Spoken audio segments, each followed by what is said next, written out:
do nosso. Leio hoje na versão King James, que diz assim: depois disso, e ele disse-lhes, indo por mundo todo, pregai o evangelho a toda criatura.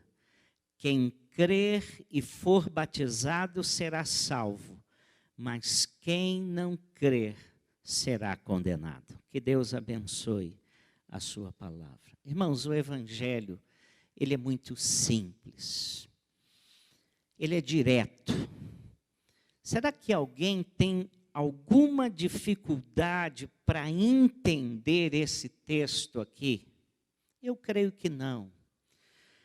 O evangelho é tão simples que até mesmo uma criança pode entendê-lo. Mas durante anos, teólogos têm gastado horas e horas para considerar o significado desse texto. Existem pelo menos duas coisas que nós precisamos traduzir de uma forma contemporânea. A primeira coisa é esse primeiro aspecto, quem crer e for batizado. Ah, pastor, eu creio, mas eu não tive tempo de me batizar. Portanto, será que eu sou salvo? Eu estou condenado porque não me batizei, embora eu creia? Esse conceito é chamado de regeneração batismal e é crido por pouquíssimas pessoas mundo afora. Pessoas que creem, pouquíssimas, que se você não crer e se não for batizado, você está condenado. Aí você tem que se lembrar de outros textos bíblicos, porque a Bíblia não ensina assim, a Bíblia não ensina essa relação causal, ou seja, que se você crer e não se batizar, você estará indo para o inferno. Há um texto que nos ajuda muito a entendermos isso, que é o texto de Jesus na cruz. Um ladrão na cruz, condenado pelos seus próprios pecados, ele reconhece isso e de repente é quebrantado pelo Espírito de Deus e vira-se para o Senhor e diz: Senhor, lembra-te de mim quando vieres no teu reino.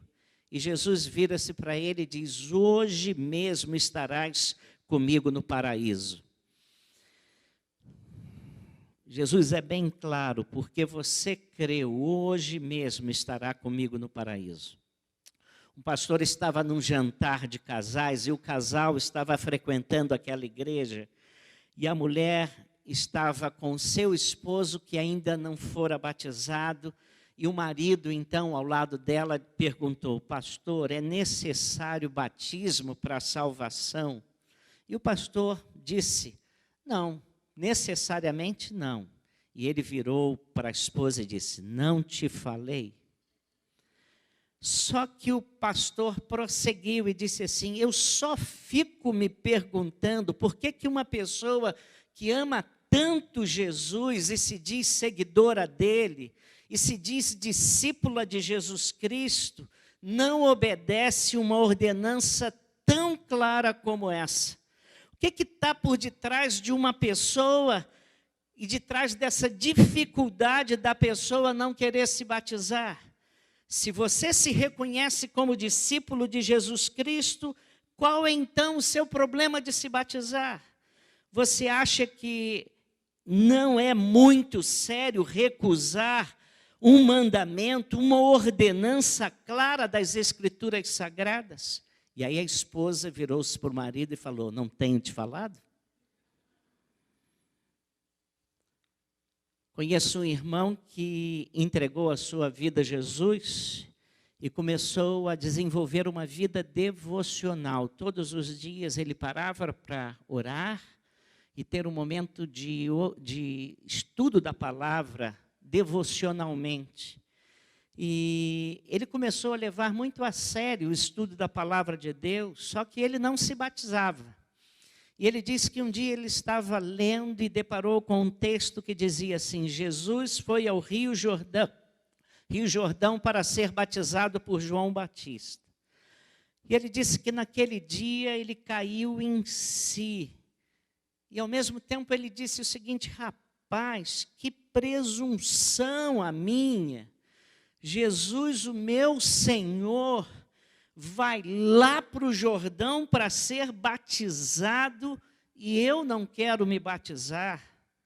E aí ele procurou o pastor e disse: pastor, eu percebi que eu tenho que me batizar, eu quero me batizar. Agora esse texto, ele é importante, porque parece que ele contradiz com outros textos, mas não. Ele fala de dois atos na conversão. Ele fala de duas coisas que levam uma pessoa a agir como um discípulo de Jesus Cristo. Em primeiro lugar, você tem que crer, é um ato interior. A convicção acerca das verdades do Evangelho. E isso eu não posso inculcar na mente de ninguém.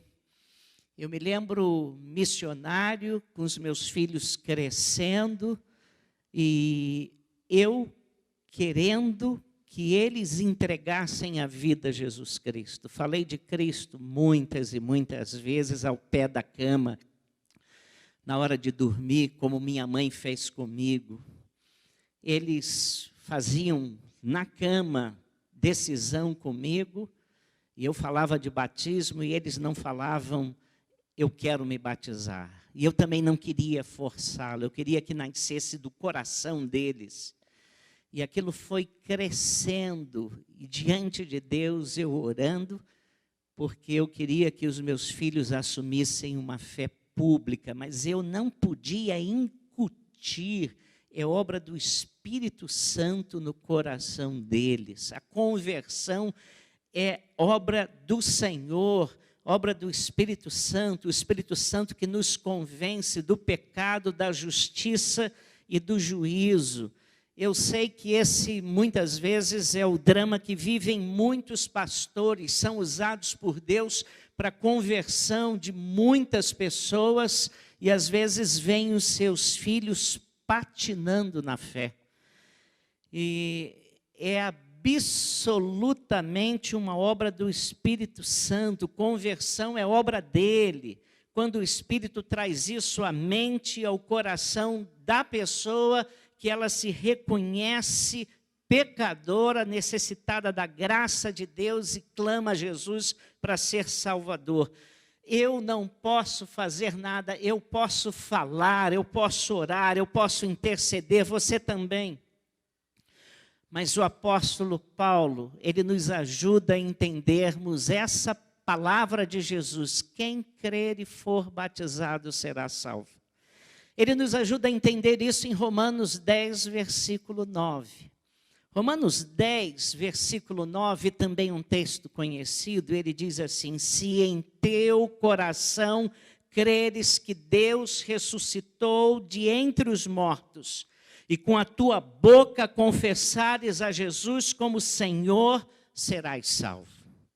E aí, unindo o que Jesus diz em Marcos 16, com o apóstolo Paulo em Romanos 10, nós entendemos. Ele está dizendo de um ato interior. Primeiro é crer. Primeiro você tem que dizer: eu creio. Eu tive uma experiência pessoal com Jesus. E depois você tem que assumir publicamente a sua fé. Primeiro é um ato interior, uma experiência pessoal intransferível. Depois é uma experiência exterior, externa, é uma confissão pública. Todo mundo tem que saber. Eu preciso confessar com a minha boca que eu creio. E é exatamente isso que Jesus está tratando quando em Marcos 16 diz: quem crer e for batizado, quem crer e assumir publicamente essa crença, Quem crer e com a sua boca confessar Jesus como seu Senhor será salvo. Quem assumir intimamente, mas quem assumir publicamente essa convicção será salvo. Então, é necessário tomar uma decisão pública na vida. E aí você esbarra em algumas questões. Às vezes nós temos pessoas queridas que têm uma experiência interior com Jesus, mas são tímidas demais. E elas, não poucas vezes, sugerem assim: pastor, não dá para a gente ir lá para casa, na minha piscina. A gente, à meia-noite, luz apagada, entra lá na minha piscina. Só o Senhor, eu e minha esposa lá, e o Senhor me batiza. Já recebi, irmãos, já recebi proposta assim. A pessoa é tão tímida que ela tem dificuldade em expressar publicamente a sua fé. Com as luzes apagadas, à meia-noite com as luzes apagadas, irmãos, tá? Batismo não é um ato privado. Batismo é um ato público, com as luzes acesas, com as portas abertas. Você precisa, com as pernas tremendo, com dificuldade de encarar o povo, dizer: eu creio, essa é a minha convicção, eu sou seguidor de Jesus e ponto final. E tem de crer para ser batizado. Agora vem outra questão. O que é crer, pastor? A melhor forma de entender o que é crer é usando o método dos americanos. Os americanos vão definir uma coisa, eles começam dizendo o que não é, e depois falam o que é. Eu vou dizer para você o que é crer. Sei que muitos de vocês sabem isso de cor. O texto não está falando de fé na fé. Existem muitas pessoas que dizem assim: não, o importante é crer. Já ouviu isso? Não, dependendo daquilo que você crê, isso não tem valor nenhum. Dependendo do que você crê, isso pode até lhe prejudicar. Algumas crendices, algumas superstições levam a pessoa a ser condenada e até para o inferno. O importante é o foco da sua fé, o objeto da sua fé. Por isso, Marcos 16:15, indo por todo mundo, pregai o evangelho a toda criatura. O texto não está dizendo creia em qualquer coisa. O texto diz creia no evangelho, pregue o evangelho. Quem crê no evangelho e for batizado será salvo. Quem não crê no evangelho está condenado. Portanto, não é fé na fé. A fé só tem valor quando está associada à verdade. Não é fé cega, faca molada. João 3,16, o texto mais conhecido da Bíblia, você aprendeu ele, recita-o comigo. Porque Deus amou o mundo, que deu seu Filho, para que todo que dele não pereça, mas tenha vida eterna. É fé em Jesus, para que quem crê nele, crê no sacrifício dele. Em segundo lugar, fé não é mero assentimento intelectual, não é tipo papo cabeça, tipo assim, Deus existe. Existem pessoas que dizem assim: não, eu creio em Deus. Na nossa sociedade, há muita gente que crê em Deus. Mas muitos nem sabem que Deus é esse que eles creem. Às vezes é uma espécie de arquiteto do universo, mas creem em Deus. Se você vai a Tiago 2,19... Tiago 2,19 diz assim: você crê que Deus existe? Faz muito bem, porque até o diabo crê que ele existe e ele treme. E, na verdade, esse texto bíblico está nos dizendo que não há nenhuma diferença entre esse tipo de convicção e a convicção do diabo. O diabo também crê que Deus existe. A diferença é que o diabo crê e treme, e talvez você creia e nem trema. Há muitos que eu conheço que creem em Deus e não têm nenhum temor e não tremem em nada. Mesmo o diabo crendo na existência de Deus, ele não é um ser salvo. Ele está eternamente condenado. Então, fé na fé não é. Fé não é um assentimento intelectual de que Deus existe. Em terceiro lugar, não é fé como mera sensação e sentimento. Eu quero dizer isso logo porque nós estamos numa geração que acha que alguma experiência é validada por sensações que tem. Fé é sentir uma emoção. Ah, pastor, eu fui a uma reunião cristã e senti uns calafrios, eu me arrepiei todo. O texto não está dizendo quem tiver calafrios, quem ficar arrepiado será salvo. Quem se sentir emocionado ouvindo até mensagens bíblicas será salvo. Mas quem crer e for batizado será salvo. Não se trata de emoção, mesmo porque as emoções são muito variáveis e inconstantes. Há dias em que você está na maior alegria na sua comunhão com Deus.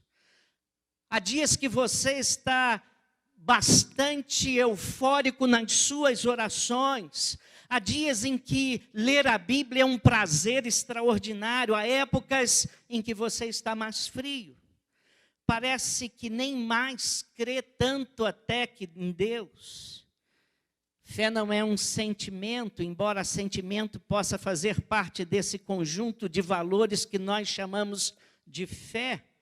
A razão e as emoções caminham com a fé, mas a fé não está fundamentada nem nas suas emoções,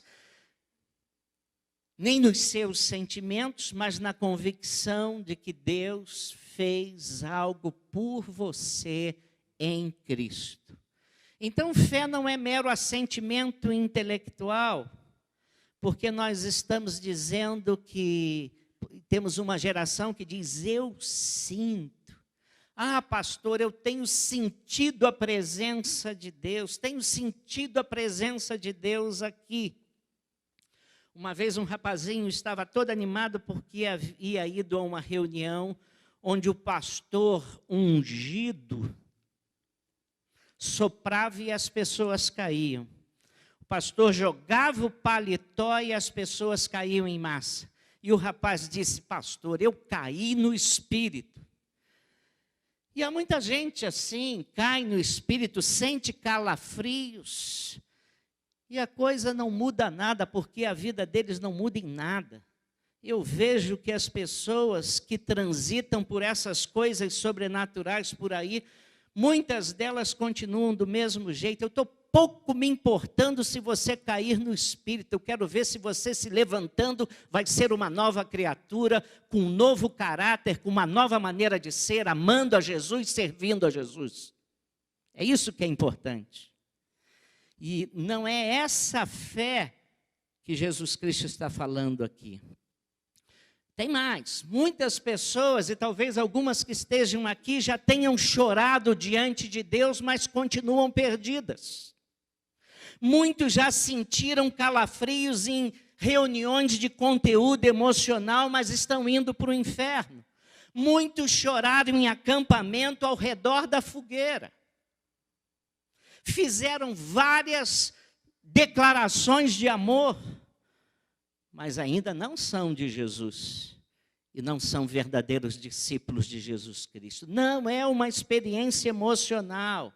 Estádios estão hoje não por causa da pandemia, mas antes da pandemia, os estádios estavam lotados, com gente à procura de milagres. E os milagreiros estavam lá, pastores, multidões corriam para lá, pessoas desesperadas, desenganadas, passando por grandes perigos, ameaças, falência, morte, dor. E aí procuram Deus, e oram, e jejuam, e vão, e se consagram. Mas quando a coisa se aquieta, as circunstâncias ruins acaba também a fé. Conhece gente assim? Eu conheço, você conhece. Não é essa fé que Jesus está falando aqui. Um pastor contava que sua mãe era uma crente muito firme, mas a sua avó não estava nem aí para uma vida de fé.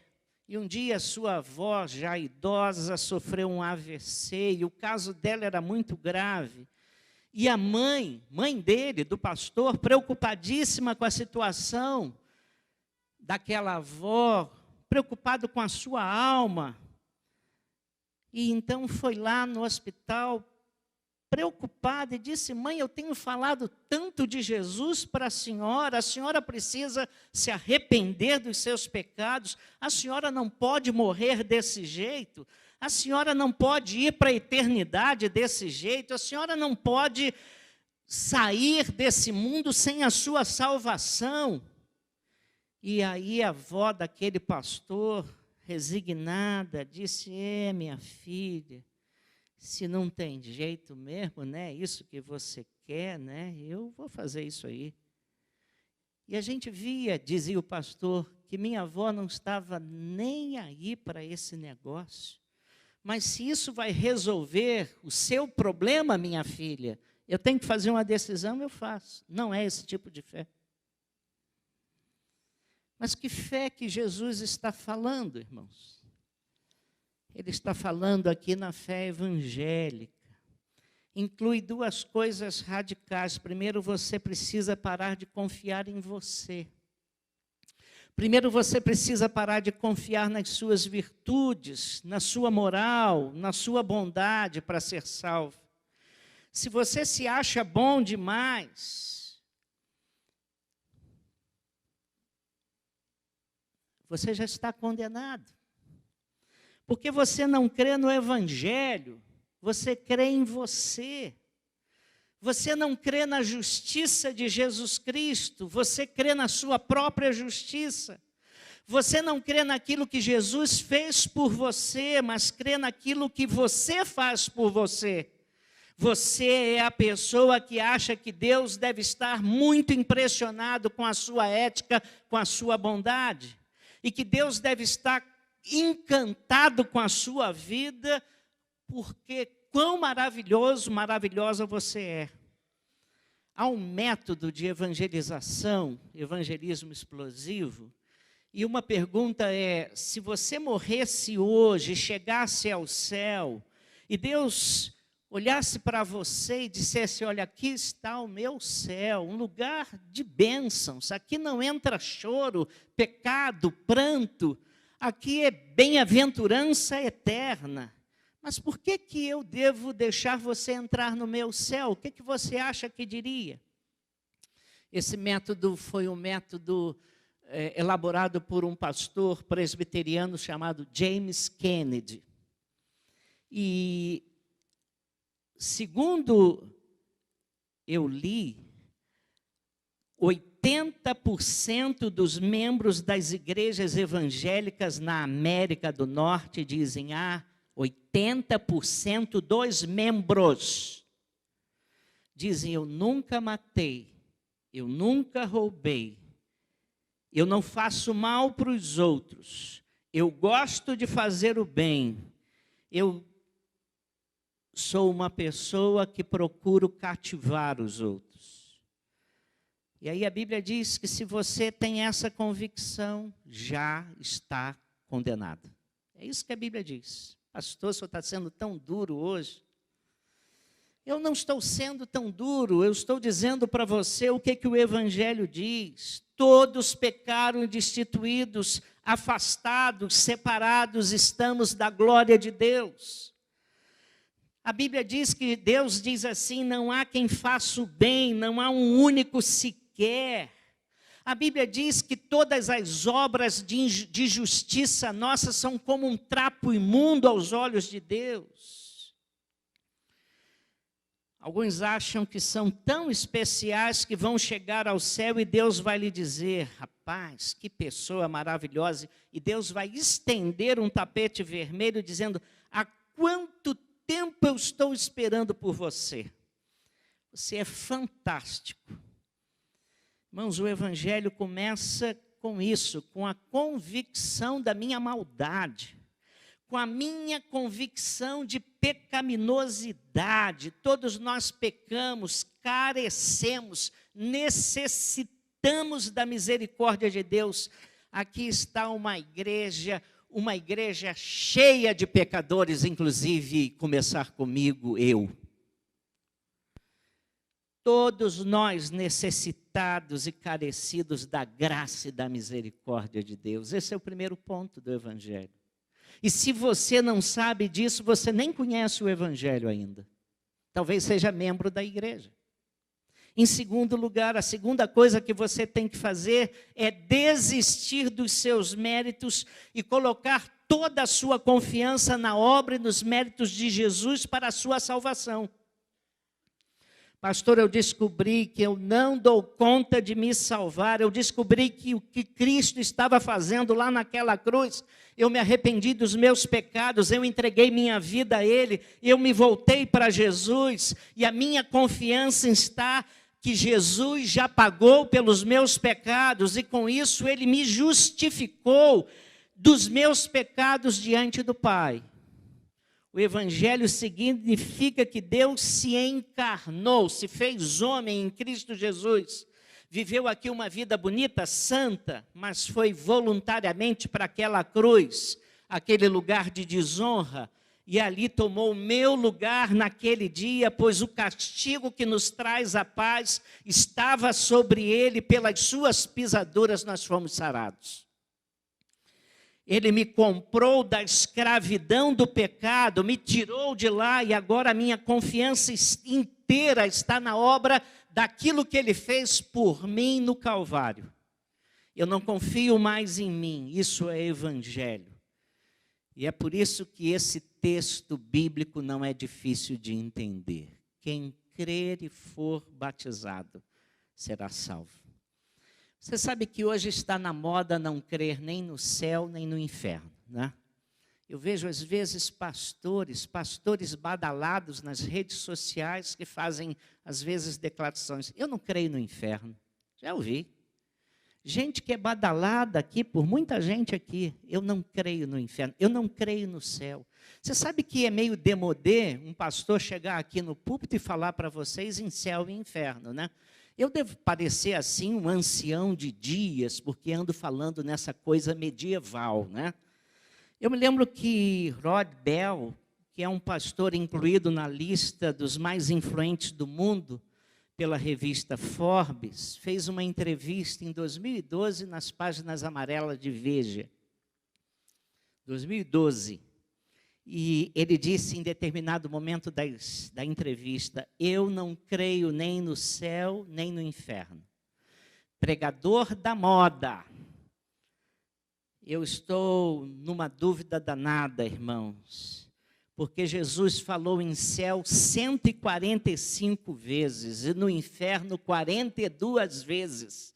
E aí vem Rob Bell e diz: eu não creio nem no céu, nem no inferno.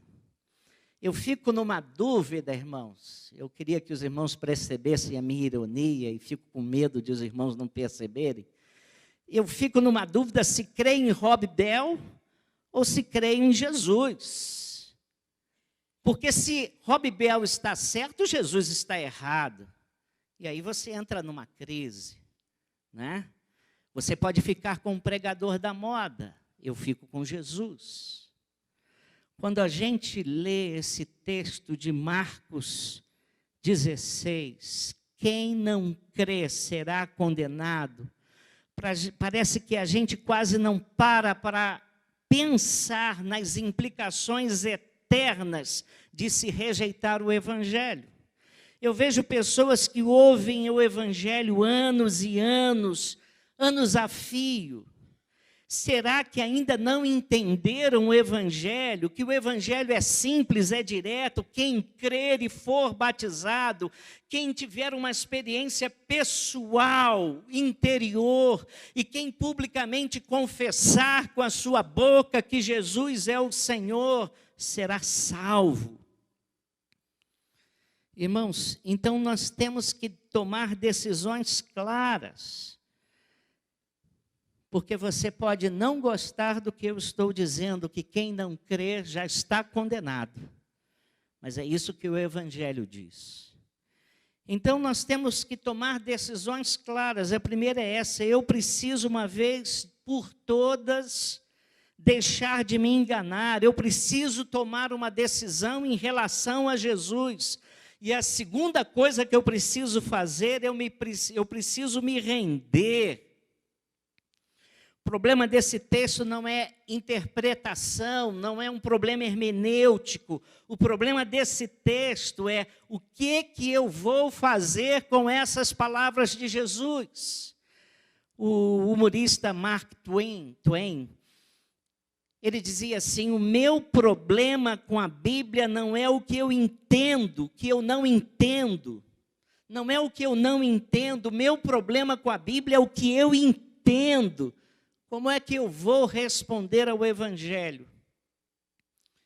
Mas eu estou falando para algumas pessoas aqui, de quem eu tenho um carinho muito grande, a quem eu sinto uma alegria muito grande. Alguns são os meus amigos, mas que nunca tomaram uma decisão pública por Jesus. Pessoas por quem eu oro.